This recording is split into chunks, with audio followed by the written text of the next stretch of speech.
Welcome to the Slop Temple. We pray this video helps. In this video, I will show how to make fruit cocktail jelly. First, let's gather our simple ingredients. You'll need 1 packet of unflavored gelatin, 1 large can of your favorite fruit cocktail, and 1 cup of water. Don't forget about 1/2 cup of sugar to sweeten things up. Make sure your fruit cocktail is thoroughly drained. This is a crucial step for the best texture. We're aiming for a delightful, wobbly treat. Now, let's get the gelatin ready.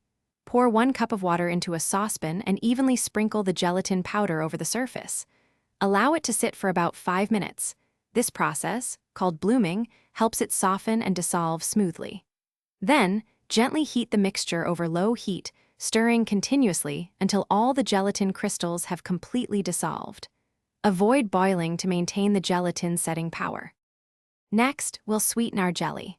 Add 1/2 cup of sugar to the warm gelatin mixture and stir until it's completely dissolved. Once the sugar is incorporated, gently fold in your well-drained fruit cocktail. Make sure the fruit is evenly distributed so every bite is bursting with flavor. Before pouring, lightly grease your chosen mold or serving dish with a tiny amount of cooking oil to prevent sticking. Finally, it's time to chill our delicious creation. Carefully pour the fruit cocktail jelly mixture into your prepared mold or individual serving dishes. Place it in the refrigerator and let it chill for a minimum of 4 hours, or until it's perfectly set and firm to the touch.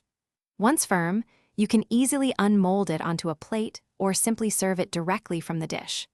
Enjoy your delightful, homemade fruit cocktail jelly. Thanks for watching. Consider subscribing if we helped you.